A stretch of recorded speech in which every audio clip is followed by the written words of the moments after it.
Salut les marques et les smarts et bienvenue sur Catch Up, le podcast qui transpire le catch, qui suinte, qui sue le noble art.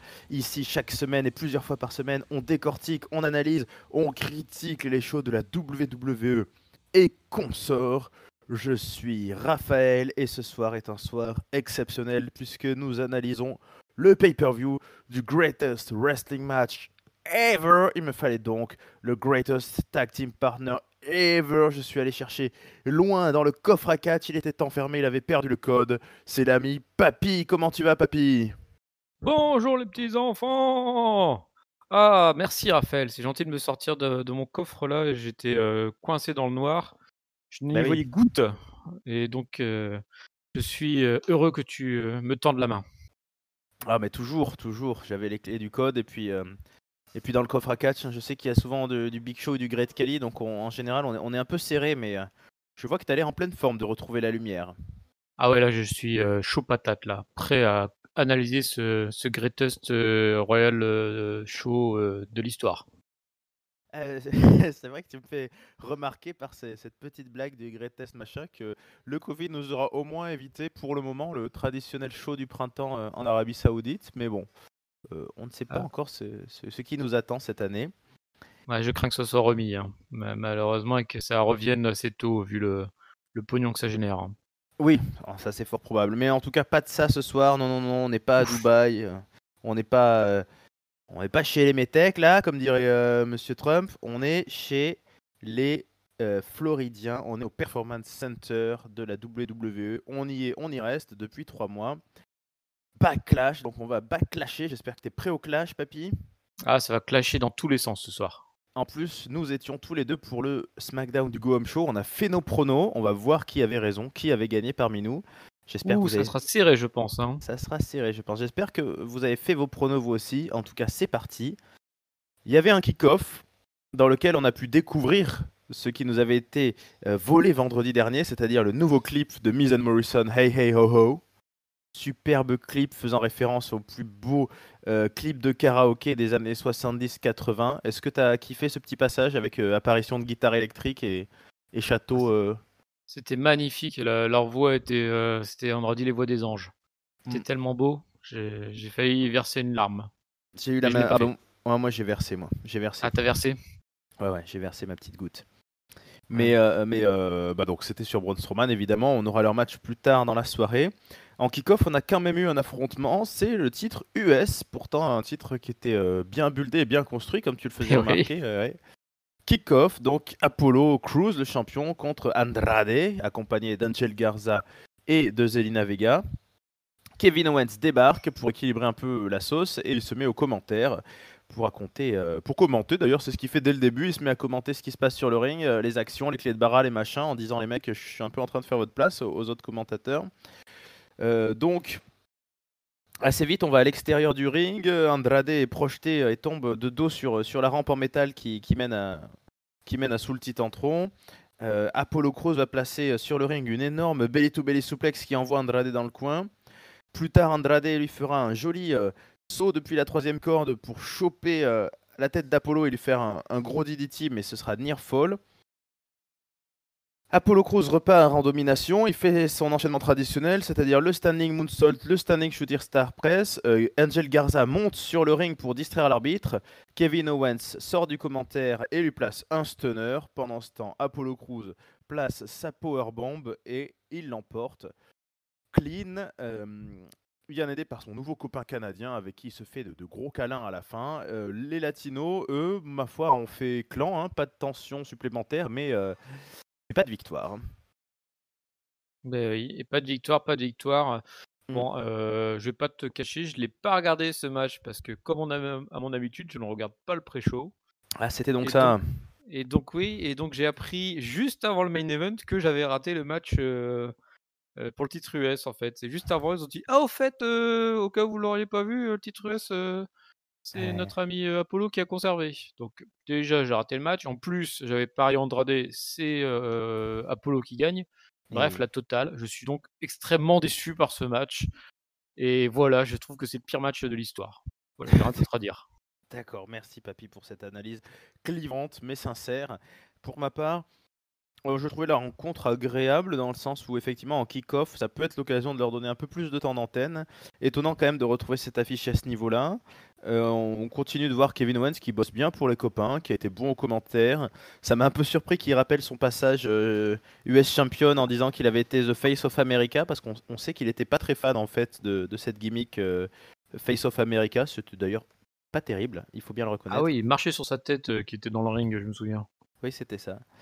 Donc, après, voilà, finalement assez classique, un match qui aurait pu être en weekly. Apollo conserve bon, ça a été vite fait, bien fait, mais on va passer au main show pour que Papy sorte un petit peu de sa frustration. On va voir si tu as bien pronostiqué l'opener du show principal. Ah Donc, c'était un triple threat tag team pour les Women Tag Team ceinture. Donc, on a les championnes qui sont donc Bayley et Sasha Banks. Les challengers anciennes championnes qui sont Alexa Bliss et Nikki Cross, et les challengers anciennes championnes qui sont les Iconics, Billie Kay et Peyton Royce.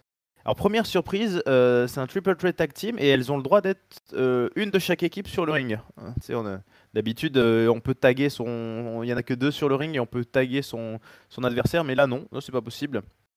un vrai triple threat. Un Pour vrai le coup, c'est pas triple mal threat. ça. Ouais, il fallait attendre les filles pour qu'on ait enfin un vrai triple threat. Bon, par contre, le contenu du match, j'ai pas noté grand-chose personnellement. Ça s'est pas mal frité dans tous les sens. On a eu parfois les 6 qui se font front au milieu du ring. Ça tourne assez vite. On a à un moment donné Bliss qui a un bon momentum, qui arrive à placer pas mal de prises et d'envoyer un petit peu tout le monde dehors. À un moment donné, Peyton Royce qui est dans le ring. Alors, Sasha Banks et Alexa Bliss sont en train de se taper hors du ring, juste autour des cordes. Peyton Royce les pousse et les fait tomber sur Bayley qui chute. On remonte sur le ring. Alexa Bliss, toujours en forme, place son Twist of Bliss sur Peyton Royce et s'apprête à placer le pin, mais Sasha Banks la pousse et fait un roll-up. Et donc, il ne pouvait pas en être autrement. Women Tag Team Championship, victoire de Sasha Banks sur roll-up et donc victoire de Bayley aussi, qui reste ainsi Bayley to belt. C'est fini pour elle ce soir, elle n'aura pas besoin de défendre son titre féminin de SmackDown. Donc voilà, pas de dissension, pas de dispute, pas de changement de titre. Pas d'intérêt ou aussi quand même un petit peu papy? Si, bah, après l'intérêt, il est largement éventé vu qu'on l'a dit, c'était que globalement ça soit un vrai triple threat. Mm. Parce que vraiment les matchs où tu as 3 équipes mais 2 dans le ring ou 4 dans les 2 dans le ring, enfin bref, quand tu dois taguer ton adversaire, ça devient généralement le bordel. Donc ça, c'est pas plus mal qu'ils aient fait un vrai triple threat. Après c'était pas mauvais, enfin moi en tout cas, j'ai pas trouvé ça mauvais. C'était pas, génial non plus. Je me souviens d'un dive de Peyton Royce à travers cordes notamment qui était pas mal. Après voilà, c'est un opener gentil et ça a pas chauffé trop le public, mais bon, comme il y a pas de public, ça allait. Mais sinon, ouais, j'ai pas de mauvais points à donner, ni de bons points vraiment. Si le bon point, c'est pour l'idée d'avoir mis les 3 filles en même temps dans le ring, c'est bien, ça donne quand même plus de dynamisme que 2 et 4 qui regardent, quoi. Ouais, ça je suis d'accord avec toi, c'est quand même plus sympathique. Après, le match n'était pas désagréable, c'est juste qu'effectivement, comme ça tourne très vite, c'est un peu difficile à décrire et à prendre des notes, mais parce que voilà, bon, Sasha Banks a eu un petit moment, Nikki Cross aussi, ouais, Peyton Royce et Billie Kay ont travaillé à deux, mais ouais, voilà, c'est rythmé, et bon, ma foi, par contre, la victoire des championnes qui conservent ne fait pas trop avancer d'intrigue pour le moment, mais à voir, hein, ça peut péter à tout moment, c'est ça qui est. Restez attentif. C'est les placards donc quelque part, alors laisse les ceintures, le temps de trouver, de creuser une histoire derrière, je pense. Oui, je pense aussi, oui. Oui, l'histoire, on verra ce que ça donne. Mais pour le moment, Bayley et Sasha Banks, toujours copines, toujours championnes. Ensuite, on va passer chez les hommes et on va passer au match que l'on attendait beaucoup. Toi et moi, on en a parlé vendredi puisque c'est le match qui fait partie du segment qu'on a préféré lors du dernier SmackDown, la fameuse analyse d'urine de Jeff Hardy. Si vous n'avez pas vu ça ou que vous n'en avez pas entendu parler, courez écouter notre analyse de SmackDown. On a Et adoré.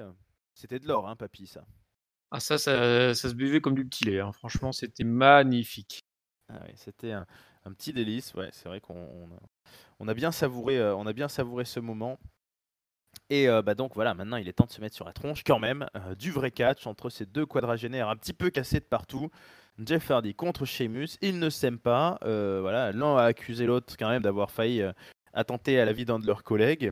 D'ailleurs, on n'a pas de nouvelles de cette affaire policière. Ils ont visiblement l'un est innocenté et l'autre on ne sait pas. Voilà. Et l'autre n'est pas coupable. Voilà, comme ça c'est clair. Voilà, je pense que c'était juste une histoire de frein à main mal serré, probablement. Oui. Et C'est peut-être Elias qui s'est écrasé lui-même, au final. oui, je pense, c'est possible aussi. Voilà, comment il s'appelle, notre ami Diesel. C'est possible aussi, oui. Bref, pour commencer le match, l'Irlandais est énervé, il essaye un peu d'humilier Jeff Hardy, de lui déchirer son t-shirt, il le balance un petit peu dans tous les sens, il commence par dominer avec la force de ses poings Sheamus. Jeff Hardy se réveille, à l'extérieur du ring, il court, il prend appui sur l'escalier, il fait un saut, là, une espèce de clothesline. Sheamus, ensuite, envoie Jeff Hardy sur le turnbuckle. On a une domination on a une domination de Sheamus. Ouais, il lui fait un petit peu tout là. Il lui envoie une clé de cou, il essaie de le soumettre au sol, il lui envoie des coups de genoux. Il en profite même pour engueuler Michael Cole parce qu'on sait pas trop ce que Sheamus reproche à Michael Cole, mais il l'aime pas trop. Bon, on peut le comprendre. Jeff Hardy se réveille en plaçant une back suplex. Il fait son Whisper in the Wind et ça fait near fall. Sheamus tente le brogue kick qui est évité. Jeff Hardy s'apprête à placer une Swanton Bomb, il se met sur le turnbuckle, mais Sheamus le fait. Il le récupère pour faire son White Noise, qui avait été son finisher une courte période, mais là c'est plus son finisher, donc du coup ça marche pas, ça fait juste near fall. Sheamus tente sa prise de soumission, le Cloverleaf, mais Jeff arrive à atteindre les cordes. Il le relève dans les cordes, il lui place son 10 beats, c'est 10 coups sur la poitrine, donc il lui fait vraiment il fait tout ce qu'il a dans son arsenal, Sheamus. Ça suffit pas, Jeff Hardy revient en force. L'enchaînement Twist of Fate, Swanton Bomb, mais Sheamus a le pied sur la corde, donc là aussi on brise le compte. On repart dehors, Jeff Hardy court sur la barrière et s'élance sur Sheamus, mais boum, il prend un énorme brogue kick dans la... On revient sur le ring, on attend que Jeff Hardy se relève, on lui remet un brogue kick, et 1, 2, 3, victoire de Sheamus. Sans coup de vis, à la force, à la gagne. Ouais, bien propre. Bien propre. Donc, est-ce que voilà, on espérait, on attendait de voir un peu ce que donnaient ces deux-là sur le ring. Plutôt de beau reste. Ah, plutôt bien. Ouais, là, franchement, c'est dans la lignée de la construction, en fait. On s'attendait à ce qu'ils se mettent enfin des grognons, puis ils sont mis des grognons, et c'était vraiment ça. Moi, je trouve ça sympa comme match. Effectivement, il y a un moment, il y a une petite chute de Hardy qui est pas très assurée, mais le reste du temps, c'est en fait, je me suis dit en regardant ce match et aussi en regardant plus tard le main event, quand tu as 2 mecs comme ça dans le ring, finalement, c'est un peu une leçon pour tous les jeunes du Performance Center qui sont autour, en fait. Parce que là, Ouais. ils ont fait du match classique avec, c'est propre, tu as des temps forts, des temps faibles, tu as un finish bien amené avec, tu penses que Hardy va gagner, hop, il y a le pied qui sauve et derrière, tu as un double drop kick. Donc, ouais, voilà, plutôt satisfait de ce match. Pour le coup, c'était un bon match qui était bien dans la lignée de la construction de ce qu'on attendait. Et par contre, surprise de la victoire de Sheamus, moi je pensais, il me semble que toi aussi, que c'était tout était fait pour mettre Jeff Hardy en haut de l'affiche et qu'il allait gagner cette rivalité. Puis au final, c'est Sheamus qui gagne en plus clean. Donc Sheamus reste très fort. Donc très bien, moi ça me satisfait. C'est un gars que j'aime bien, Sheamus. Donc content du match, content du résultat. Ouais, je le partage ton impression. Moi, j'étais assez content. C'est marrant. Je me suis fait la même remarque en fait parce que voilà, la foule de l'arène, du stade, du stade, de la salle, c'est les petits rookies, les petits débutants du Performance Center. J'ai pensé à ça, oui, à plusieurs reprises déjà. C'est marrant, ils sont kayfabe à fond, donc on sent qu'ils mettent tout leur cœur à faire des chants, des This is awesome, des Let's go Sheamus, Let's go Jeff Hardy, et tout le long de la soirée, donc ils sont à fond. Et puis ouais, ça doit être rigolo pour eux, enfin rigolo. Ça doit être inspirant de se dire, tiens, dans 5 ou 6 ans, ça pourrait être notre tour. D'ailleurs, je sais pas si tu as remarqué, mais il y en a qui sont filmés un peu plus souvent que d'autres, je trouve, là, des petits jeunes du Performance Center. Peut-être qu'ils essayent de nous les mettre en avant. Peut-être avec des ouais. têtes reconnaissables. Il y en a quelques-uns qu'on voit quand même sur NXT. Là, j'ai repris depuis quelques semaines. Il y a la fille avec les cheveux verts. Ouais. Il me semble qu'on voit de temps en temps. Donc il y a aussi, il y a pas mal de filles généralement qu'on voit sur NXT. Donc Ouais, c'est peut-être l'occasion aussi de leur montrer de montrer leur petite tête, pour qu'on Ah s'habitue oui, à les voir, hein. clairement, mais en tout cas là, ils ont pris une bonne leçon de catch, je pense. Moi, j'ai beaucoup aimé l'affrontement, mais en fait, la victoire de Sheamus qui m'a surpris, c'est vrai. On a eu une info aussi ce soir. On a eu une info confirmée que le prochain pay-per-view dans un mois s'appelle Extreme Rules, donc je pense Ah, il y aura la pouvoir, belle. ouais, je pense pouvoir faire un prono qu'il y aura. Il y aura un match là, il y aura une stipu entre ces deux, mais voilà, on est convaincu par le rendu sur le ring. Ils ont 40 ans et quelques tous les deux, ils ont tout gagné tous les deux, mais ils ont encore envie de nous montrer des trucs et ça me fait plaisir. Et même si je pense que Jeff Hardy est calé pour être celui qui sera mis en avant, bah oui, ça fait plaisir de se dire que Sheamus n'est pas pourri encore, qu'il est pas foutu et qu'il a gagné clean, ouais, parce que bah quand même, voilà, il envoie des bro kicks, il envoie les 10 beats, bah il est toujours stiff, hein, l'Irlandais. Ouais, une belle victoire bien convaincante. Ouais, ça serait même. Bon, c'est pas la même brand, mais ça serait même un gars que j'aimerais bien voir contre Drew là aussi, hein. Il y aurait des Ouh là points. là là là. Hein. Ça va du parpaing là. Voilà. Claymore, Brock Kick, hein, les deux en même temps là, ça boum. Je sais pas si c'est possible techniquement, mais ça serait un beau match. Nous n'y sommes pas encore. Ça, c'est du fantasy booking. Mais merci, Peut-être Survivor Jeff. Series. Hmm. Peut-être Survivor Series, qui sait. Ah oui, pourquoi pas. Oui, donc voilà, bah écoute, le segment pipi s'est transformé en match de qualité. Donc on va pas bouder notre plaisir, loin de là. Non, En attendant, jamais. jamais. En attendant que tout cela soit réglé, peut-être dans un Extreme Rules match, on croise Miz et Morrison avec Kayla Braxton, qui leur apprend cette nouvelle dans le match du titre universel qu'ils ont ce soir en 1 contre 2. Voilà, ce ne sera pas des co-champions, c'est vraiment celui qui pin Braun qui gagne. Et bon, ils disent ok, si c'est comme ça, c'est comme ça. Et ils croisent Otis avec sa mallette, qui nous rappelle que bah, il a la mallette et que donc peut-être qu'il peut cacher ce soir. Est-ce que tu t'es dit que c'était crédible, que c'était possible ça ce soir? Non, je pense qu'ils l'ont juste sorti pour montrer sa tête, mais j'avais Oh, aucun espoir qu'on le voit plus tard. oh yeah! Oh Bah écoute, yeah. on va laisser mariner nos auditeurs du monde entier pour savoir si on verra bien Otis ou pas plus tard. Suspense. Ce que j'ai trouvé mignon, c'est que il a dit qu'il allait cacher ce soir, et puis Mandy Rose, elle a traduit, elle a dit voilà, ce qu'il essaye de vous dire, c'est qu'il va cacher ce soir. Voilà. Ouais, la piche, la petite pêche, elle est pas très fut-fut. Mais, Mais elle essaie, elle fait des efforts. elle fait des efforts, c'est bien. On peut lui féliciter, on peut la féliciter pour ça. Parce que on verra qu'il y a d'autres blondes ce soir qui n'ont pas été aussi Habile. utiles, aussi habiles. Ouais, exactement, c'est le bon mot. Alors on n'y est pas encore, on va rester chez, on va passer chez les femmes, mais elles sont pas blondes. Il y en a une qui est samoane et une qui est japonaise, le Raw Women Championship. Donc Asuka contre Nia Jax. On a l'affrontement qu'on a un peu toujours avec Nia Jax, c'est-à-dire que Nia Jax, elle traîne son adversaire un peu dans les quatre coins du ring, elle les jette dans tous les sens, mais Asuka, elle arrive à placer son octopus, un moment, sa prise de soumission, Nia Jax se dégage, elle lui envoie une grosse closest line. Bon, Nia Jax, voilà, elle domine par la force, mais de temps en temps, elle se fait contrer, voilà, elle prend une guillotine quand elle est trop près des cordes. Et à un moment donné, elle fanfaronne un peu trop, Naya. Elle dit ouais, elle est où ta copine Kairi Sane? Alors là, Asuka, elle s'énerve, elle lui fout des kicks, des mandales, des coups dans la tronche, tout ce que tu veux. On finit par la foutre dehors à Nia Jax. Ça continue à bastonner. L'arbitre compte 7, 8, 9 et 10. L'arbitre compte jusqu'à 10. Donc bah là, nos pronos sont un peu à l'eau. Et mon bon papy qui voulait un match assez rapide et une victoire nette de Asuka. J'ai bien peur qu'on soit parti pour revoir ces deux-là s'affronter sur le ring. Et est-ce que ce petit match qui n'a pas duré très longtemps t'a donné envie de revoir ça encore plus tard? La catastrophe, la catastrophe. La catastrophe, le match lui-même n'est pas bon, Ouais. parce que ça raconte rien, hormis peut-être la fin avec Asuka qui s'énerve quand on parle de sa copine, mais sinon le reste du match n'a rien à raconter.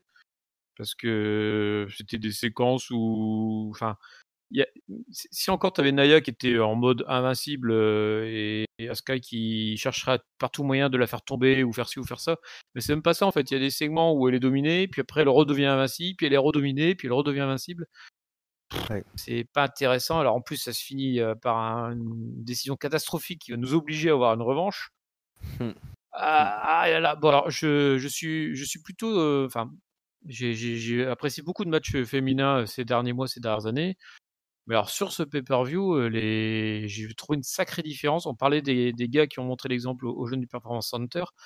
Les filles, c'était bien en dessous quand même en termes de niveau, et l'opener qui était un peu sympa, mais pas d'un niveau super haut. Mais alors là, celui-là était ni sympa ni haut.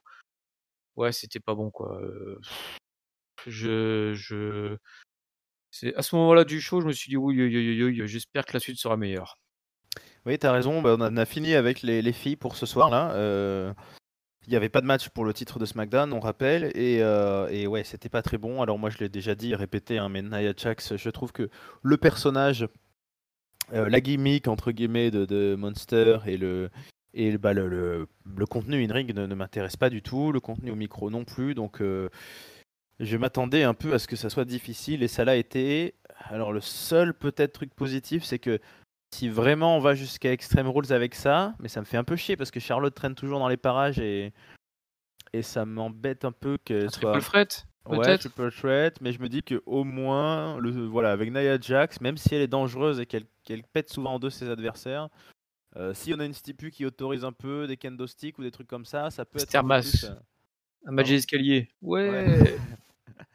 Non, mais ça peut être un peu mieux que juste du pur wrestling entre les cordes parce que là c'était pas terrible. Donc, ou un False Count Anywhere ou un truc où voilà, Nia Jax va être envoyée passer à travers une table ou des chaises ou je ne sais quoi, ça Ouais, peut mais dans dire. ce cas-là, il faudrait qu'il la build vraiment plus forte, en fait. Parce qu'elle là, je sais pas comment on pourrait dire ça, un espèce de moelleux au chocolat, là, tu vois? Tu l'impression qu'elle est forte, mais c'est mou à l'intérieur. Ouais. Je sais pas, ou un fondant plutôt, bref. C'est j'ai revu des vieux manias l'autre jour, ils repassaient ça sur l'équipe Mm. et un mec qui a un monster, tu sais, normalement pour le builder, tu dois le faire, quelqu'un qui tient debout tout le temps, qui tu pas à faire tomber, que tu sais, tu enchaînes les clotheslines et les kicks pour la faire tomber, mais elle tombe jamais. C'est comme ça que tu builds quelqu'un de monstrueusement fort. Là, bah, elle est forte par intermittence, quoi, donc ça la rend encore moins intéressante, quoi, je trouve. Ouais, je trouve qu'elle a vraiment un personnage de comment dire, bah, qui, qui sait pas catcher en fait. C'est-à-dire que elle est forte, elle est énorme, elle est monstrueuse, mais genre souvent elle rate ses leg drops là, donc elle tombe boum sur les fesses et elle reste 3 heures assise comme ça à avoir mal et donc du coup elle prend des coups de pied dans la tronche. Ouais, c'est un drôle de personnage je sais pas si elle aura beaucoup d'avenir. Alors on sait qu'elle a un pédigré familial important, mais bon, pour le moment elle a pas trop brillé et j'ai pas beaucoup d'espoir que ça s'améliore. Ouais, puis je crois elle est pas si jeune que ça en plus, d'ailleurs, parce qu'elle est venue tard sur le catch. C'est peut-être aussi pour ça qu'elle a un peu de mal, hein, Ouais, pour des trucs qui semblent basiques. c'était son backup plan à elle aussi, ouais. C'est Parcoursup qui l'a amené là. Voilà. Elle Voilà. voulait faire, je sais pas moi, astronaute, mais Ah bah non. oui, peut-être. Ouais, elle a pas réussi. Elle a pas réussi et bien on verra si elle aura droit à une nouvelle chance. C'est malheureusement possible au vu de l'issue du match. La suite du pay-per-view, c'est ni plus ni moins que le Universal Championship. Donc Miz et Morrison viennent sur le ring, ils nous lancent leur nouveau clip. Heureusement, on l'a déjà vu en pré-show, mais là il est cassé par Braun Strowman. Et Braun Strowman arrive et c'est parti pour le combat. Alors ils sont 2 contre 1 quand même et le Miz en profite pour un peu distraire Braun qui commence à se prendre des coups par John Morrison. Un Morrison aérien, un Morrison panthère ce soir qui évite toutes les attaques de Braun. Il passe en dessous, il zip, il passe au-dessus, hop, il fait des pirouettes, etc. Quand ça vient le tour du Miz, le Miz a un petit peu plus peur et il prend un peu plus cher quand même. Il est envoyé dans tous les sens. Mais Morrison est fidèle, il vient l'aider parce que bon, ils sont censés taguer, mais c'est vrai qu'à plusieurs reprises ils vont se sauver l'un l'autre de manière un peu illégale. John Morrison va faire un suicide dive sur Braun Strowman, ensuite ils travaillent en duo, ils se mettent à deux pour lui faire un DDT, ils envoient Braun Strowman prendre l'épaule dans le poteau, et ils tentent même, ils arrivent à passer une espèce de finisher amélioré, c'est-à-dire le Skull Crushing Finally du Miz, avec Morrison qui saute par-dessus pour envoyer en plus presque un curb stomp là. Et Morrison tente le tomber, 1, 2, et le Miz l'en empêche. Puisque évidemment, si Morrison gagne, c'est lui le champion. Miz en empêche, mais il est terrorisé par son propre geste, en fait, comme nous le disent les commentateurs, hein, c'est un réflexe de catch, ça. Voilà, tu vois un pin qui va te faire perdre, tu le retires, mais le Miz est de suite dégoûté de son propre geste, il s'excuse, il dit à Morrison, non, non, vas-y, vas-y, il le laisse faire. Donc il rattrape un peu sa bêtise, mais malheureusement c'est trop tard. Braun Strowman kick out. Et puis bah, là il va se réveiller, il va s'énerver un petit peu, il va défoncer tout le monde, il va mettre un power slam sur John Morrison et il gagne. Donc c'était court, c'était comment dire? Bah, je vais te laisser la parole, c'était pas non plus Et du oui, comédie voilà, wrestling, ouais. je pense que de toute façon, on va faire passer assez vite. La morale de l'histoire, c'est il faut retenir que quand tu as ton copain qui est en train de piner, bah, tu l'arrêtes pas en plein milieu, sinon, tu t'en mords les doigts derrière. Mmh. Bon, sinon, voilà, c'était court, c'était exactement ce qui était attendu. Alors, en plus, avec le segment d'avant-match, qui disait: «Attention, hein, il y en a qu'un seul des 2 qui va être champion». Ça a éventé un peu le petite, semi-trahison finale, donc bon. C'était court mais pas mauvais. C'est déjà mieux que le match d'avant. Parce que je trouve que pour le coup, bah, Strowman, il a assumé un poil plus son rôle de monstre que Nia Jax. Donc voilà, passons à autre chose que c'était une passade pour cette rivalité. Ouais, bon, ça c'est sûr. Moi, je suis plutôt satisfait effectivement, c'est vraiment tout à fait le registre de Braun Strowman à la WWE. C'est un peu tragique, mais c'est ça, c'est ce genre de match un peu gag, un petit peu, oui, comme le fameux tag team qu'il a gagné à WrestleMania avec un gamin de 10 ans, mais j'ai trouvé que c'était pas mal exécuté. Déjà, Morrison a été bulle d'effort, hein. Il a fait quelques sauts là sur les troisièmes cordes en envoyant des kicks dans la tête de Braun Strowman et il est pas mal. Dommage qu'ils Euh, prennent le tombé, quoi. Dommage qu'ils prennent le tombé, mais limite, j'aimerais bien que, alors peut-être pas Extreme Rules, mais dans un SmackDown entre-temps, il lui build un vrai 1 contre 1 contre Strowman. Ah Et bah, un Fall Continuer avec Morrison, pour le coup, là, c'est super ça, hein. ouais, t'as raison, ouais, ça serait une belle affiche. On aurait de quoi faire des beaux matchs là. Si Bray Wyatt compte rester encore un petit peu à la maison pour pouponner, on peut avoir encore une belle affiche.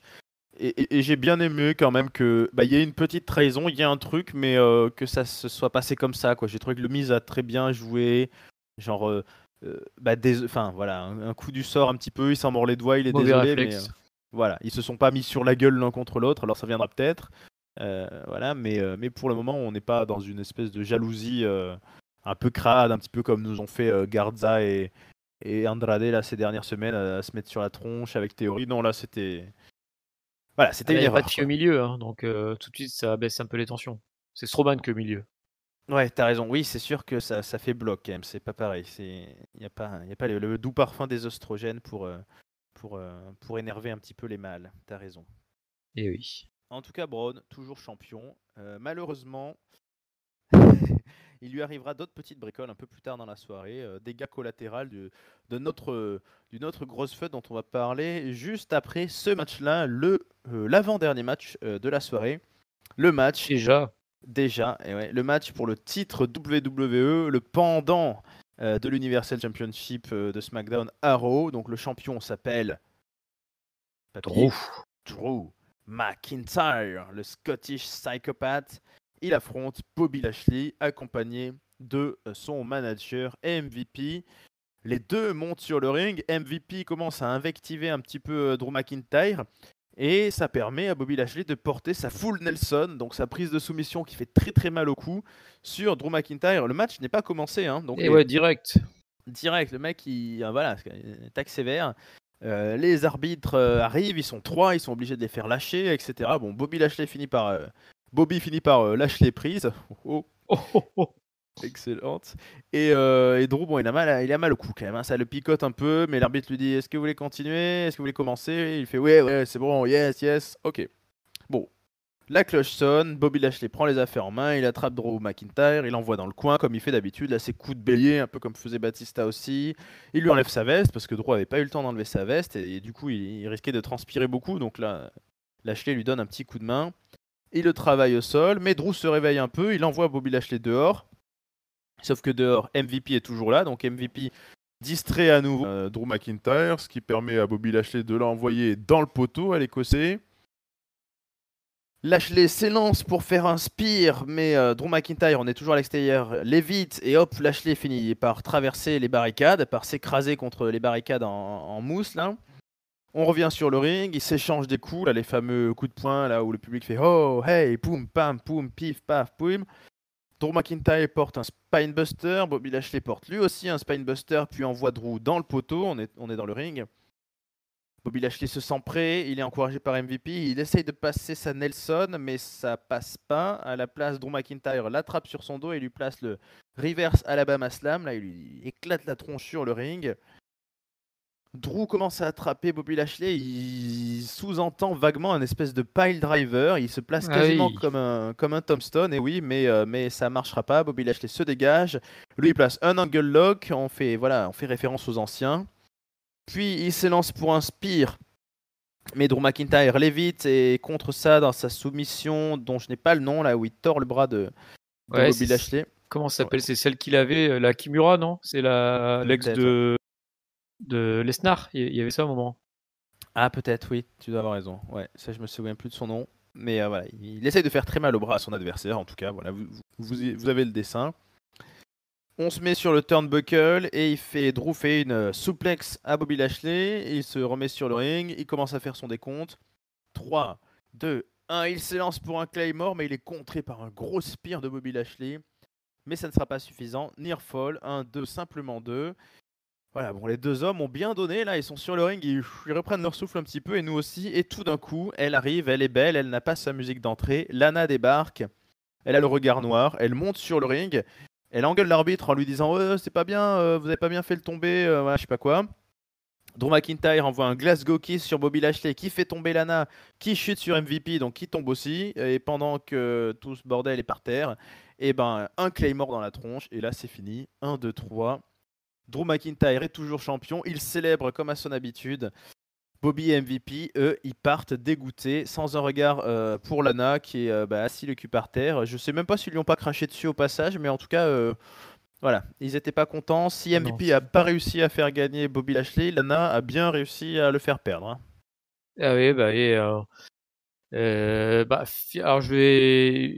un peu ce que j'attendais moi comme finish. Bon, c'est pas génial, génial, mais c'est le finish optimal pour permettre une victoire de Drew sans trop mettre Bobby bas, quoi. Donc là, bah, il se fait surprendre, c'est limite pas un finish clean. Mm. Sinon, tout le reste du match, ils ont vraiment envoyé du steak. Là, c'était un peu comme le match Sheamus contre Jeff Hardy, mais je trouve encore plus stiff, encore plus puissant. Avec, ouais, comme tu as dit, quelques références sympas. Comme s'il a teasé un tombstone, ensuite la Ankle Lock, ensuite la Kimura Lock. Enfin, il y a eu pas mal de références à d'autres superstars. Et bah, ouais, moi, je suis amplement satisfait. Je vais me répéter parce que vraiment, j'ai ressenti la même chose que pour le match Hardy Sheamus. Mais c'est pareil, c'est dans la lignée de la confrontation. C'était le match qu'on attendait de voir.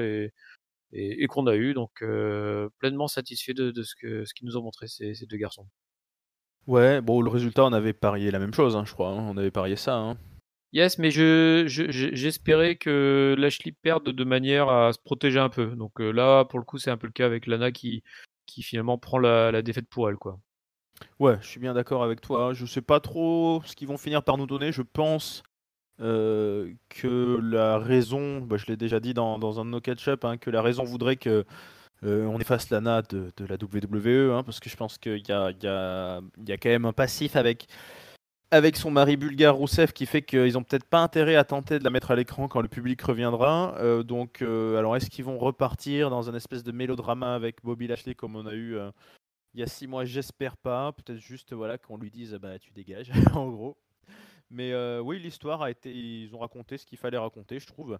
Et bah, je crois que moi, c'est le meilleur match que j'ai vu de Bobby Lashley depuis qu'il est revenu à la WWE, là, il y a 2 ans. Donc, Oui, c'est fort probable, hein. ouais, pleinement satisfait. Steve, costaud. On se rend bien compte que c'est quand même une bête physique, le Bobby.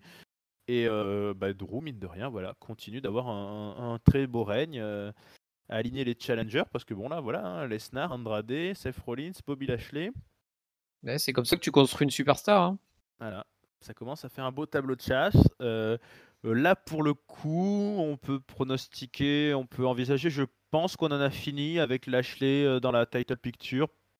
Je suis pas si sûr. Ouais, Tu vois, le fait que tu m'aies rappelé que ce soit Extreme Rules le prochain, je me ouais, demande si ça sera pas l'occasion de foutre des rematchs de partout, quoi. ouais. Alors peut-être que si c'est En foutant exactement une la même carte que stipulation. ce soir, je sais pas, il y aura des petits changements quand même.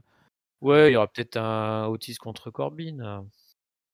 Ah oui, bah ça sera un match, un match en couronne en fait. Le ring sera entouré par une grande couronne géante et il faudra Ouh, vivement ça. empaler son adversaire. Oui. Non, mais je sais pas trop. Je sais pas trop.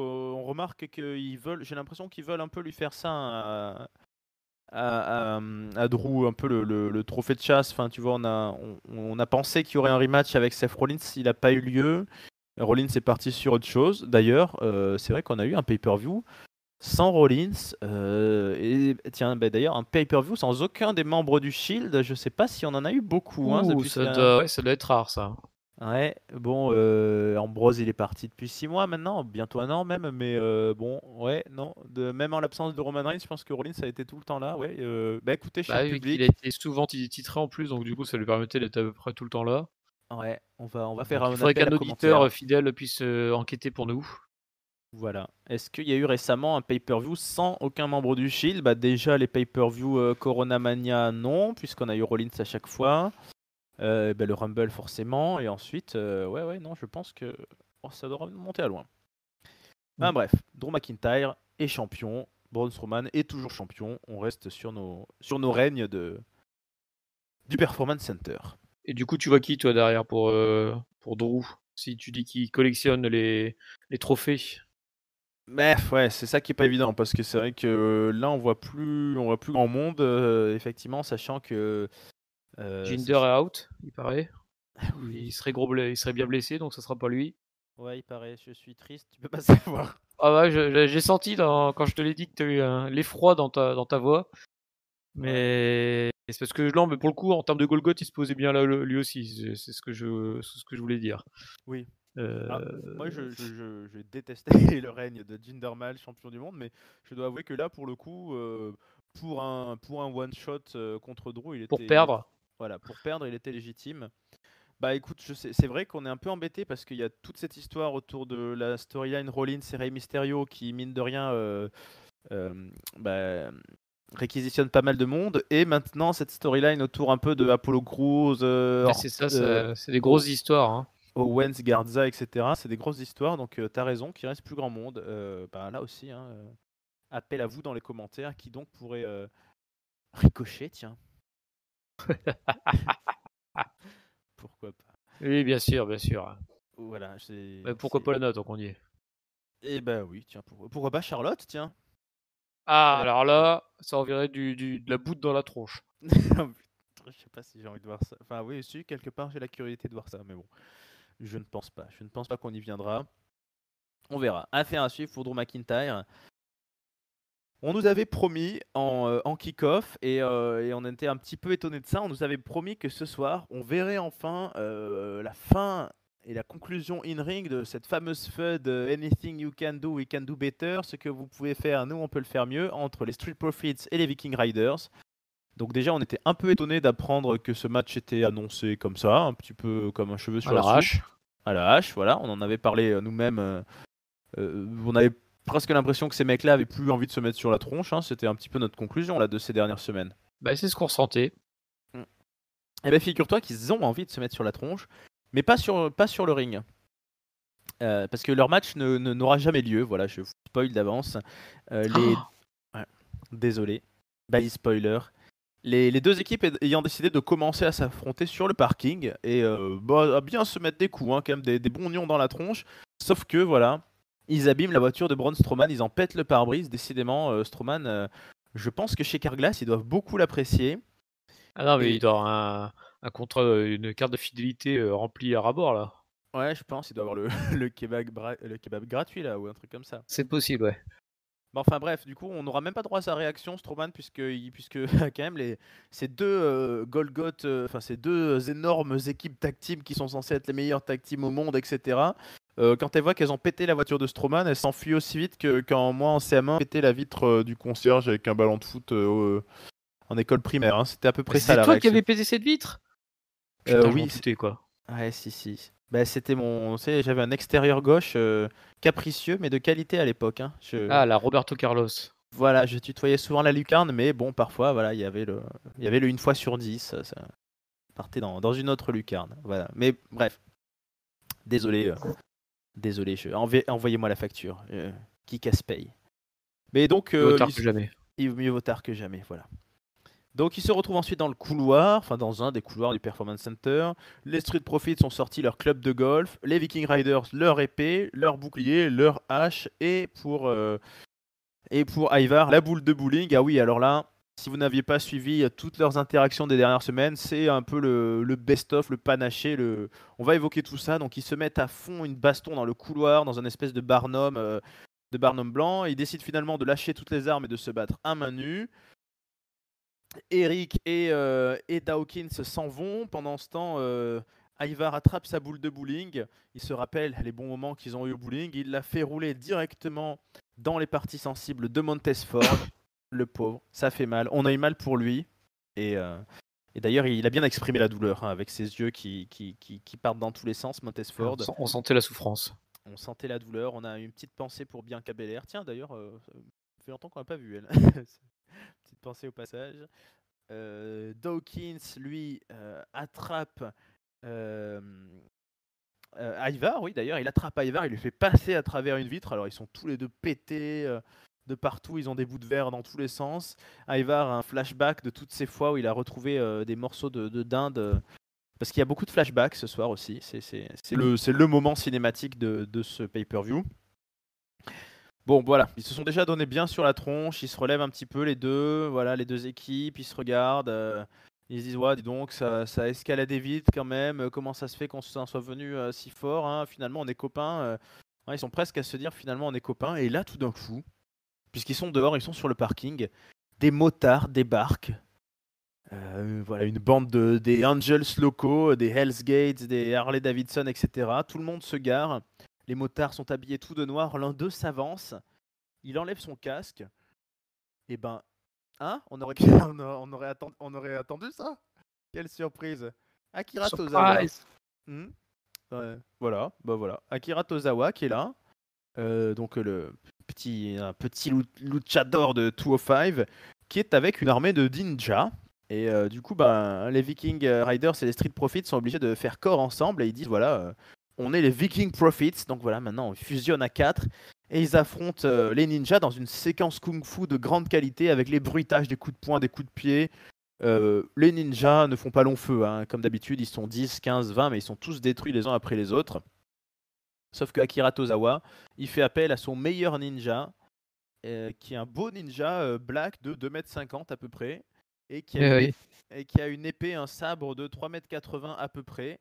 Donc Ivar tente de faire revenir, ça c'est extraordinaire, il fait revenir sa cuisse. Il utilise la force. Qui était dans les buissons, voilà, il utilise la force, il la fait revenir dans sa main, mais finalement il se dit que ça fera pas l'affaire. Donc les Viking Profits, puisqu'il faut les appeler comme ça, les 4 finissent par fuir, ils s'en vont sur le toit, les espèces de toits des grands camions fourgons télé là. Ivar a perdu son souffle. Du coup, les Street Profits se foutent un peu de lui. Oh là là, t'as plus de cardio, etc. Et finalement, les deux équipes se remettent à se disputer, à reprendre la baston. Et tout le monde tombe dans la benne des poubelles avec les ordures. Ivar a à nouveau un flash. Il se rappelle sûrement l'odeur qui lui rappelle toutes ces femmes qui, ces dernières semaines, l'ont trouvé mignon. Et finalement, c'est pas un flash, c'est une réalité, puisque l'arbitre féminine de la WWE, dont je ne connais pas le nom malheureusement, je ne retiens pas les noms des arbitres, elle est là, elle leur dit les gars, vous avez votre match là qui est prévu, et puis elle dit ouais, Ivar, t'es plutôt mignon quand même, toi Eric, pas tant que ça, not so much. Et on finit par par découvrir que en fait il y a des alligators dans cette poubelle. Donc tout le monde s'enfuit, les Street Profits et les Viking Riders s'enfuient du camion poubelle. Et on en finit là-dessus. D'ailleurs, ça finit un peu sans fin, encore une fois. Pas de conclusion, pas de vrai vainqueur. On n'aura pas de match de catch. Voilà, c'est ça. Ça finit en disant qu'on n'aura pas le match. Voilà. Et qu'est-ce que tu as pensé de tout ça qui, j'ai pas le chrono, mais bien une demi-heure, non, je pense. Alors, c'est peut-être plus long que ça. Ouais, plus long que ça même. Non, ça paraissait peut-être plus long que ça l'était réellement. C'est ce que je voulais dire. C'est peut-être parce qu'une demi-heure de conneries, je pense que ça aurait vraiment fait long. Non, t'as raison, ouais. Il faudrait qu'on vérifie comme le chrono.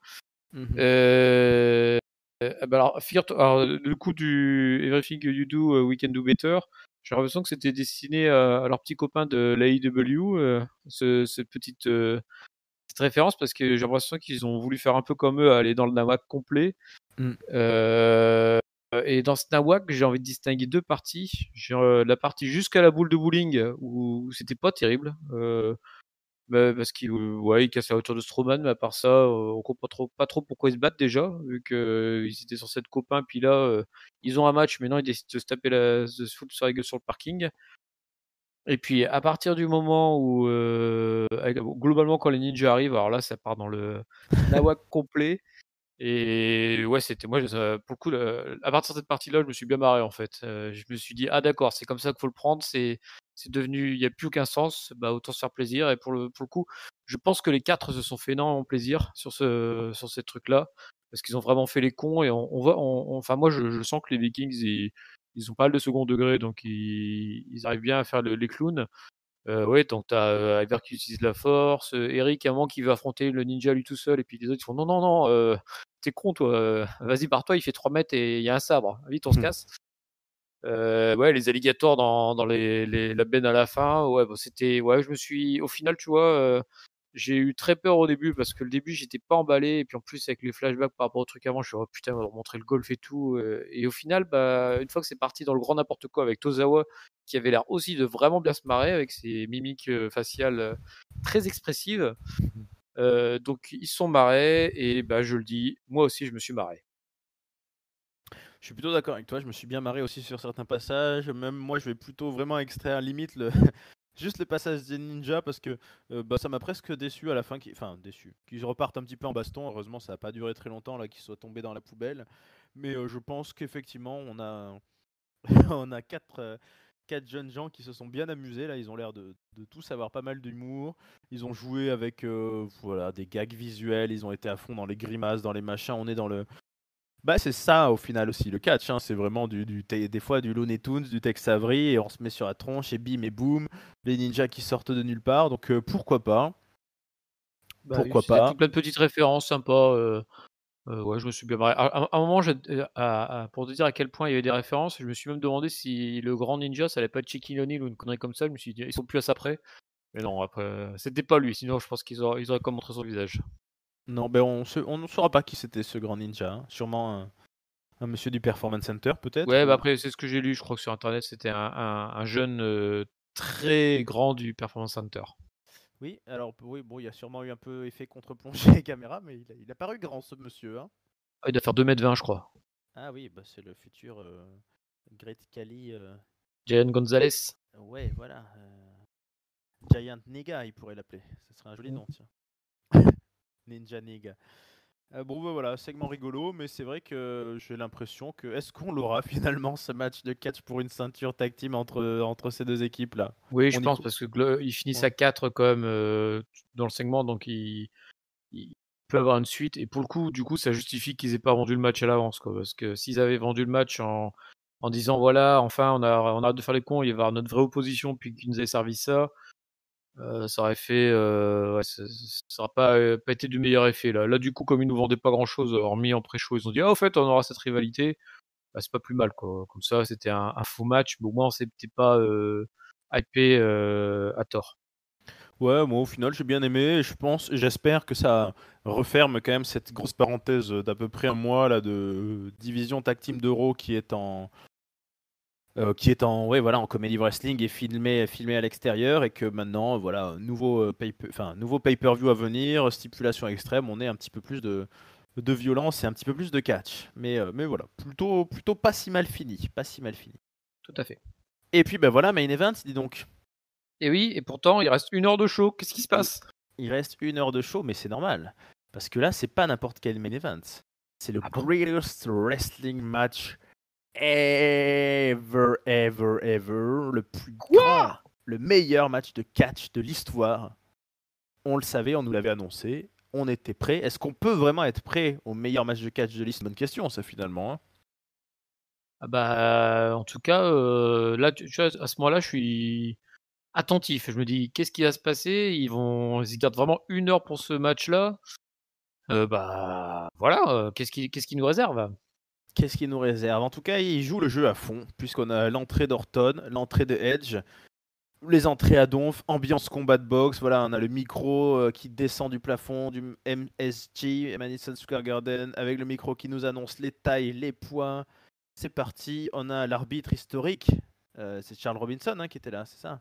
Tout à fait et en plus, Bien ils l'ont sapé. précisé avant le match, ils ont mis des caméras spéciales pour qu'on ait différents angles de vue et ils ont remonté le son un peu pour que ça fasse vraiment ambiance, full, même si ça a pas super bien marché, je trouve. Ah bah, en tout cas, ils ont essayé. Ils ont sûrement demandé aux petits jeunes aussi d'y aller à fond. Et ils y sont allés à fond. J'ai trouvé ça assez drôle. Ils ont vraiment joué la carte au maximum. Donc, eh bien oui, nous avons ce greatest wrestling match ever. Et effectivement, il s'y passe beaucoup de choses. Donc, je vais essayer de vous décrire ça à peu près comme ça s'est passé. Prends un bouquin. Ah ouais, j'en prends un bon bouquin. Donc, au début du match, c'est Edge qui est plus en forme. Il commence à envoyer des arm drag, donc à projeter Edge dans tous les sens. Mais pour le troisième, il le rate. Orton, lui, au sol, va placer un scissor. Donc, il essaye un peu d'étrangler Edge. On a une séquence où les deux s'évitent beaucoup et se rencontrent dedans et dehors. Donc ils rentrent, ils sortent, l'un essaye de frapper l'autre, l'autre essaye de l'éviter. On nous rappelle que ces deux-là se connaissent depuis 20 ans, donc ils connaissent par cœur leur coup à l'avance, etc. Edge passe même sous les jambes de Randy Orton pour réussir à l'éviter. Et à un moment donné, sur le turnbuckle, Edge est sur le turnbuckle. Il envoie un headbutt, donc un coup de tête à Randy Orton qui tombe sur l'arête du ring. Il descend sur lui en closest line et Randy Orton saigne. Il saigne de là. Je crois que c'est l'arête du nez qui s'est pété là où. Ouais, c'était au bord de l'arcade. Ouais, c'est que voilà quelque part sur. De toute façon, Orton il est rasé donc voilà le crâne est vaste, mais voilà il commence. Le sang coule, mais ça sera pas bon, ça va s'arrêter assez vite. Il va pas pisser le sang pendant tout le match comme peut le faire Dustin Rhodes à la AEW.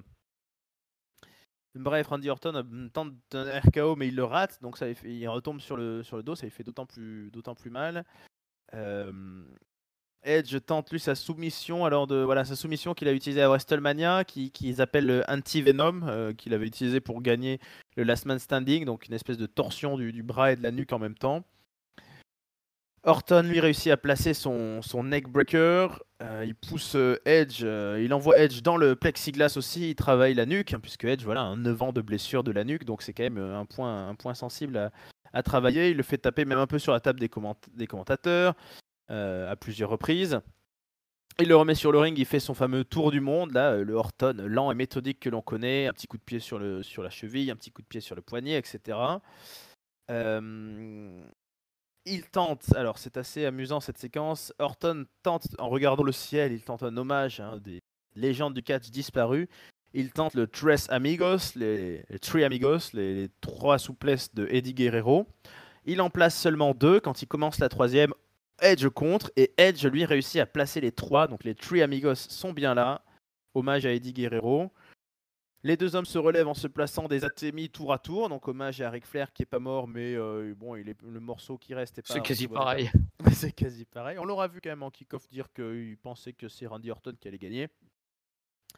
Bref, Edge se met à dominer au niveau des atémis. Par contre, Orton envoie un dropkick. Sur le turnbuckle, il place un superplex sur Edge. Edge, lui, va se réveiller en plaçant sa Edgecution. Puis il se met sur la troisième corde, il fait un crossbody, une powerbomb, mais Randy Orton envoie Edge dehors par-dessus la troisième corde, et ensuite il fait sa fameuse prise vintage, comme dit Michael Cole, c'est-à-dire DDT depuis en lui mettant les pieds en équilibre sur la deuxième corde. Un RKO, 2 RKO même sont évités par Edge, il a chaud le Canadien, lui il place son Edge-o-matic, et ça fait 1, 2, simplement 2. Edge s'élance pour un spear qu'il rate, mais il place son Unpreacher. Petit coucou à son copain Christian. Là encore, ça fait near fall. La foule commence à chanter des This is awesome. Les petits rookies prennent une leçon de catch. Bon, là je vous le décris un peu rapide, mais il faut bien se dire qu'il y a du temps de récupération et de repos. Donc voilà, on a bien un 30, 35, etc. 35 minutes.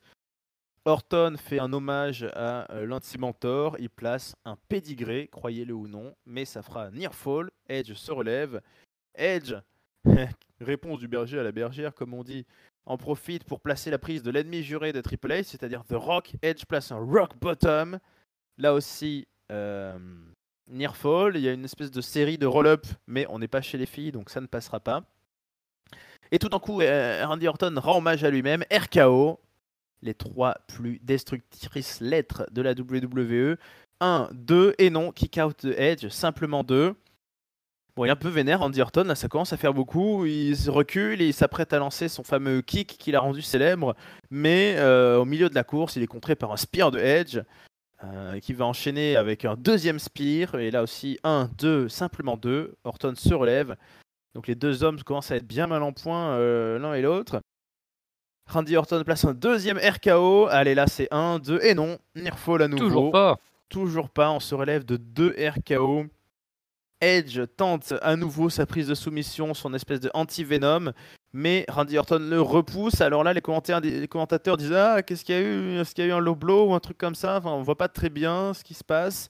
Toujours est-il que Edge tombe au sol. Randy Orton en profite, là, il prend pas d'élan. Boum! Gros coup de pied dans la tronche, punt kick.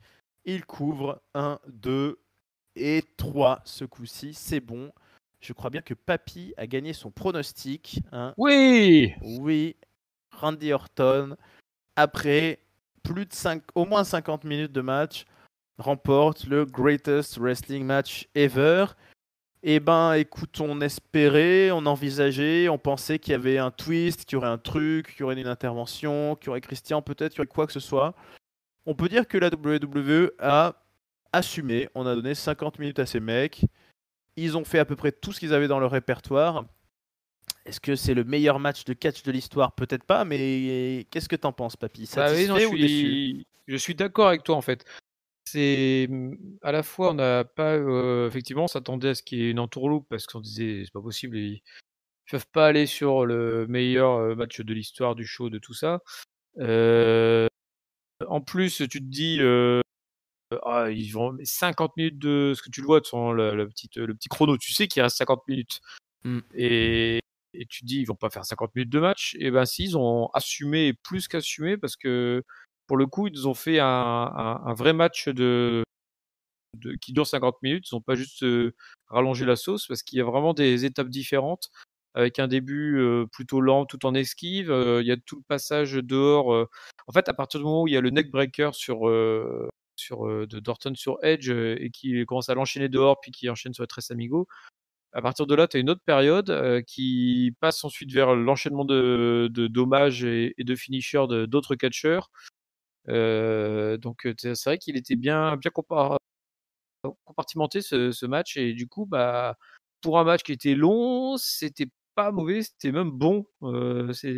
Alors, le meilleur match de tous les temps, je pense pas, on en trouvera toujours des meilleurs. Mais en tout cas, moi, j'avais peur d'une bouse, et pour le coup, bah, là, c'était dans le thème de la leçon aux jeunes. Bah, là, je trouve qu'ils ont donné une bonne leçon en disant: «Bah, voilà, nous, on a nos deux gars». Alors, Orton est un peu plus jeune, je crois qu'il a seulement la quarantaine ou 39 ou je sais plus, mais Edge a bien 45 ans, bien tapé. Et à deux, ils en ont sorti une belle performance, qui montrait que finalement ils en avaient encore sous le capot, quoi. Et au point que j'ai pas tant que ça été dérangé par l'absence de public, même si les bruits de fond me rappelaient plus parfois le jeu vidéo WWE 2K qu'une vraie ambiance de stade, mais bon, ça passait, quoi. J'ai regardé jusqu'au bout, et bah, voilà, en plus victoire d'Orton. Par contre, est-ce que ça sous-entend qu'il y aura une belle? C'est pas impossible. Ouais, c'est peut-être ce qu'on peut se dire. Est-ce que ça serait pas le match de trop s'il y en a une belle? En même temps, on a tellement pensé que ce match-là était le match de trop, et l'ami Tonton Chris en était persuadé. Je serais curieux d'avoir son avis, lui qui a l'âge de Randy Orton et de Edge cumulé à 2 jours près, je crois, les années Tout à fait. bissextiles. Et là, moi, je suis assez épaté, je dois le dire. Alors, le greatest match history, non, effectivement, non. J'ai souvenir d'autres matchs qui m'ont bien plus scotché, bien plus. Mais ils ont, ils ont pris le pari de le raconter sous cet angle-là. C'était très risqué, c'était peut-être même pas forcément un bon choix, mais au final, je trouve que voilà, ils ont validé leur truc. De toute façon, quand on annonce quelque chose comme le plus grand, que ce soit dans la boxe, dans le foot ou autre, ça c'est jamais. On est toujours déçu par cette attente. Mais là, j'ai pas été déçu. Parce que Ça, finalement, on n'attendait rien finalement. Ils avaient tellement vendu le truc qu'au final, on n'y attendait rien. Donc, voilà, oui, c'est vrai. C'est vrai. Ils ont mal fait la FUD. Enfin, ils ont mal fait la FUD. Ils ont pas réussi à nous intéresser plus que ça à ce rematch, mais le match a réussi à nous scotcher. Voilà. Moi, j'ai Orton dans mon cœur, il a des hauts et des bas. Il y a des moments où je le trouve très bon, des moments où je me dis ouais, c'est quand même chiant comme catcheur des fois, mais là, il a assuré à fond. Edge, bah voilà quoi. Edge en 2020 fait 55 minutes de catch, voilà. 1er janvier de cette Easy. année. On n'aurait pas pu imaginer ça. Ils sont pas allés dans l'overbooking. On n'a pas eu de. Voilà, on aurait pu avoir ça aussi, les fameux que moi j'aime pas trop, les fameux ref bump là, où C'est vrai. l'arbitre, on aurait pu avoir un arbitre qui prend un coup, puis Orton qui va chercher une chaise ou autre, ou un concerto ou tout ça. Non, on n'a pas eu. On a eu du vrai catch, on a eu du bon catch, et voilà, leçon aux petits jeunes, rivalité ou pas avec la fameuse AEW, on sait pas, enfin voilà, mais en tout cas, les vétérans ont assuré, j'ai trouvé, chapeau bas, plaisant, surprenant sur le résultat parce que moi je voyais plus Edge, mais plus le match avançait, plus j'avais envie, j'étais plus pour Orton, j'avoue, je sais pas, j'ai trouvé qu'il méritait d'avoir sa Il fait un victoire. gros match, hein, Orton, hein. Franchement, Ouais, il est. Alors, Edge, bien sûr, c'est impressionnant vu d'où il revient, qu'il puisse encore sortir ça. Mais j'ai l'impression que c'est vraiment Orton qui a porté le match sur ce truc-là. Il a ouais. été vraiment épatant et techniquement très très très propre, hein. C'est une performance, une masterclass comme on dirait. Ah ouais. Là, c'est une super ligne pour leur CV à tous les deux, mais pour Orton, clairement, parce que autant Edge, bah Edge, il est pas là depuis 9 ans, donc il a un peu tout à écrire, et autant Orton, c'est vrai que j'ai des fois, je me dis, il y a eu des périodes, l'année dernière ou autre, où quand il est un peu en deçà, je me dis, qu'est-ce qu'il peut encore trop nous raconter en fait, Orton, parce que lui, vraiment, bon, il a eu des blessures, Orton, mais on a vraiment l'impression d'avoir vu genre tous les jours de l'année depuis 10 ans, quoi. Et, Ouais, et depuis non. 20 ans même, quasi, bah 15 ans, au moins 15 ans. Au moins 15 ans. Et donc, bien joué Orton. Et moi j'ai bien aimé hein, ces moments hommage. J'ai bien aimé les Three Amigos, le Rock Bottom et tout ça. C'est un choix sympathique, amusant de. C'est ce qu'il faut, hein, Mm. et tu vois, on disait, comment dire? On disait, à SmackDown qu'on avait eu un match de weekly entre, Bryan et AJ Styles. Bah, là, pour le coup, là, c'était un vrai match de pay-per-view, là. Tu avais, effectivement les near fall et tout, les vrais near fall, là, tu sais, ceux où tu Mm. ouh là là, c'était pas loin! Ouais. Donc ouais, c'est réussi. Oui, t'as raison. On a eu cette semaine, on va dire, 3 matchs de la catégorie vétéran là, dans l'écurie bleue là, le AJ Styles Bryan, le Jeff Hardy Sheamus et ce main event. Ben, finalement, oui, hein, c'est bizarre à dire, mais c'est AJ Styles et Bryan qui s'en sont le moins bien sortis, hein. Bah, ils en ont peut-être, mais je pense qu'ils ont, enfin, je Mais pense et oui, bien j'espère qu'ils ont sûr. regardé sur la pédale. Oui, oui. Bah, on a vu vaguement AJ Styles qui nous a promis une célébration hein, pour SmackDown, si ma mémoire est bonne. Je sais pas si tu l'as aperçu. Si, oui, tout à fait. Il a annoncé, bah, il a fait comme font tout le monde. Il a vendu le show d'après. Voilà. Bah écoute, en attendant le show d'après, on en a fini avec ce backlash.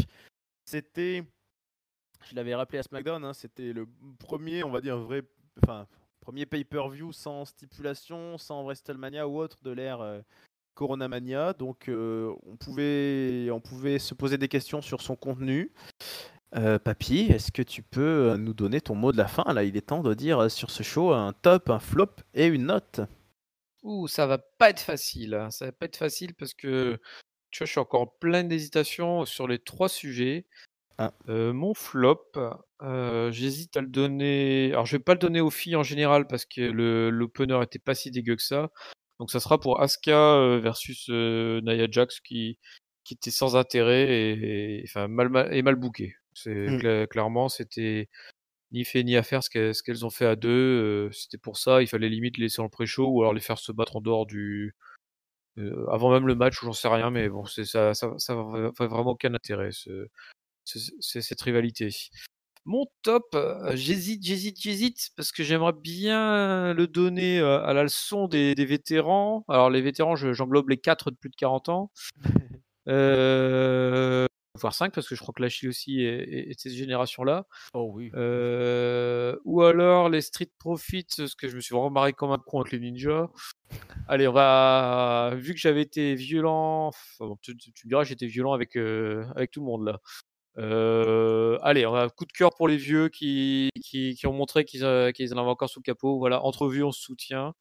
Bien dit. Franchement, ils m'ont épaté là. J'ai les 5 dont je parlais, donc plus Drew, bien sûr, qui est pas vieux, mais qui était aussi dans un de ces matchs. Franchement, ces 3 matchs-là étaient au-dessus du lot Et en plus, du coup, ouais, voilà, c'était très bien. Voilà, je ne sais plus quoi dire. J'en perds mes mots, j'en perds mon latin. Voilà, donc Ah. autant passer à la note plutôt que continuer à galérer sur mon top. La note, du coup, je vais mettre une bonne note. Je vais mettre une bonne note parce que la dernière heure et demie, voire les 2 dernières heures, étaient vraiment bien. Donc je vais mettre un 3,5, qui est certainement ma meilleure note, depuis le début de Corona Mania. Même meilleur que le takeover, que le NXT Takeover. Parce que ouais, globalement, moi, c'était the greatest show de tout le Corona Mania. Voilà, je n'ai rien d'autre à dire. Eh ben, écoute, alors je prends le relais et je partage tout à fait ton avis. J'étais un peu, voilà, je me questionnais sur ce qu'ils allaient pouvoir proposer, puisque le fait que le public soit là, même si c'est pas un vrai public, ça efface un peu la possibilité de faire des matchs avec des coupures, comme ils ont pu le faire, par exemple entre Braun Strowman et Bray Wyatt, quand il y avait les marionnettes et tout. Bon, je dis pas que c'était extraordinaire ce moment-là, mais tu vois, ils pouvaient plus faire ce genre de match. Avec des cuts et un petit peu de montage, mais au final, je trouve qu'ils s'en sont très bien sortis et c'est c'est un peu cruel à dire, mais ouais, c'est un peu les deux passages féminins et surtout celui d'Asuka qui sont les deux moments un peu mous du genou.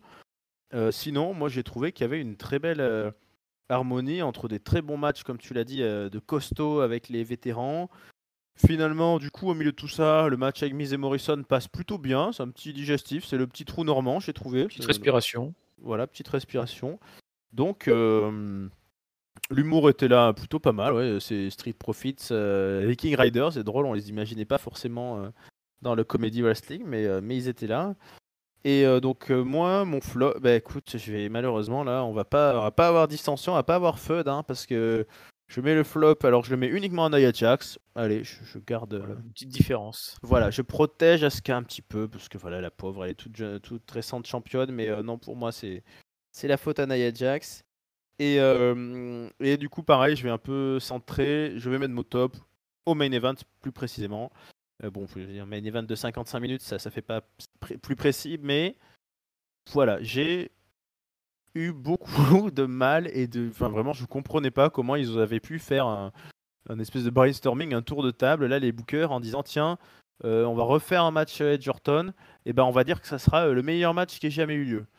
Je me dis, bah, bien, enfin pour moi, c'était persuadé qu'il faut avoir une idée derrière la tête. Alors ça aurait pu être le cas d'une invasion un peu, tu sais, ça aurait pu être, je sais pas, moi, Ric Flair, Brett, enfin, bon, on peut pas trop sortir les vieux de la maison de retraite à cause du Corona, Ou alors mais des jeunes peut-être, faire ouais, arriver l'Undisputed Era qui aurait débarqué pour dire maintenant c'est terminé l'ère des vieux, voici l'ère des jeunes. ouais, C'est- ça aurait pu. on pouvait tout imaginer. Je, j'imagine quand même très mal une montée de l'Undisputed Era tant qu'il n'y a pas de public, parce que Ah oui, ça, c'est vrai. le jour où ça arrive, je pense qu'il y a grosse pop hein, quand même. Je sais pas comment ils le feront, mais ça sera peut-être la Ça peut montée. être une montée les plus attendues depuis très très longtemps, hein. Ah, je pense que ça serait la montée la plus attendue. Bah si, s'ils gardent le packaging total de l'Undisputed Era, mais il n'y a pas de raison qu'ils les split ou quoi. Ouais, je pense que ça peut être. Tiens, ça serait une bonne chose à réfléchir, un bon sujet. Quelle aurait été jusqu'à présent une montée très attendue, un mec ou une fille dont on attendait. Moi, je me souviens bien de la fameuse soirée où Stephanie McMahon call up Bailey, Sasha Banks et pour lancer la révolution féminine. Ça, c'était un grand moment, mais Bah, moi je me euh, souviens, alors c'est nul finalement avec le recul, mais je me souviendrai très longtemps Perfect Ten de Ty Dillinger qui arrive au Royal Rumble en 10e position. Alors là, ah oui. le plafond avait explosé ce soir-là. Là, oui, voilà, l'exemple parfait du truc qui avait bruissé partout sur Internet. Ils l'ont fait. C'était bien, oui, d'ailleurs, mais c'était bien ce soir-là, ouais. Bon, c'est un peu dommage pour la suite pour lui, mais ouais, donc on attendait beaucoup de choses. Ça aurait pu être plein d'overbooking et de scénarios bizarres, ce wrestling match. Et puis, bah non.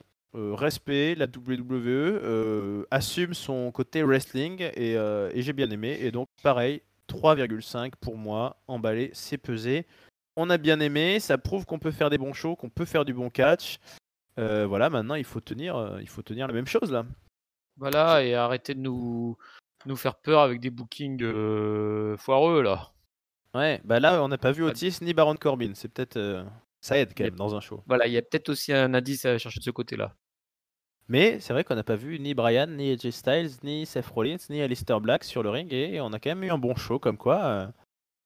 Non, de toute façon, on l'a toujours dit, hein, les problèmes à la WWE quand c'est pas bon, ça vient pas de la qualité du roster, hein, ça vient des choix de mise en scène. Et là, on a eu des catcheurs, voilà, Drew McIntyre, Orton et Edge, comme tu l'as dit, Jeff Hardy, Sheamus, non, qui ont assuré leur boulot et à qui on a laissé faire le job. Pas de Kofi Kingston, tiens non plus, pas de ceinture SmackDown. Donc ça laisse des affiches pour Extreme Rules. Il se On a réserve, il se réserve. Ouais, ouais. Bon, bah, du coup, forcément, quand le show est bon, on part confiant pour le prochain. Ça peut-être tout pourri. Mais mais il y a de quoi faire. Comme tu dis, il y avait des rematchs à garder sous le coude, là, et puis d'autres affiches à créer. Et ça peut être pas mal pour le prochain pay-per-view et les semaines à venir. On va peut-être être refroidi dès ce soir, hein, si ça se trouve. On va se regarder Raw et on va se prendre la tête et la claquer contre la table. C'est pas possible non plus, les connaissants, hein. C'est possible.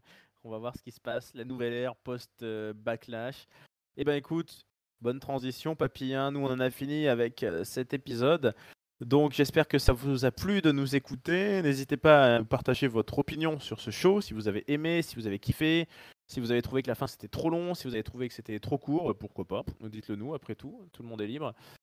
Si vous adorez Nia Jax, si vous détestez John Morrison, on veut des avis divergents un petit peu là, parce qu'on est tous du même avis, c'est pas bien ça. On est ouvert à discussion. Voilà. Et si jamais vous trouvez Nakamura bon, vous le dites, hein, même si c'est totalement aberrant comme avis, je serai prêt à écouter vos arguments. Voilà, ben, en tout cas, il a fait un de ses meilleurs pay-per-view ce soir.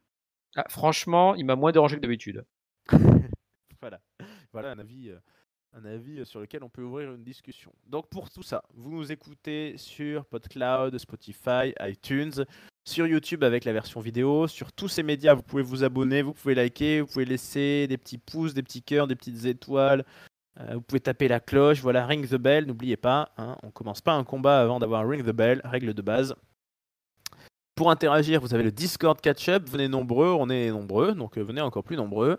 Abonnez-vous, faites partager à vos amis, on a le Facebook, on a le YouTube, donc on a le Instagram, le Twitter, Catch-up CDC, et restez connectés. On a eu le SmackDown avec Papy où on s'est occupé de booker ce backlash, on a bien fait le job puisqu'on a eu un excellent show. Voilà. Maintenant la suite, Monday Night Raw, Friday Night SmackDown, la semaine commence à peine. Moi, je ne serai pas là pour Raw, j'annonce d'avance, mais voilà, je spoil Raphaël is not here tonight. Voilà. Mais je suis sûr qu'on trouvera d'excellents chroniqueurs dans l'équipe, donc n'hésitez pas à écouter pour C'est savoir. ça l'avantage d'avoir un grand roster, hein, on est comme la WWE. Hein. Exactement, on a, comme on dit, on a de la profondeur de banc. Voilà, très bien. Voilà. Eh ben, merci Papy d'ailleurs d'avoir passé ce moment sur le banc 5 minutes avec moi. Ce fut un plaisir de t'avoir à mes côtés. Allez, on regarde le show qui s'en va, c'était beau. Merci Raphaël pour l'invitation. C'était un moment plaisant à l'image du pay-per-view. Bah écoute, tu sais que la porte est toujours grande ouverte, il y a du café, tu peux te servir.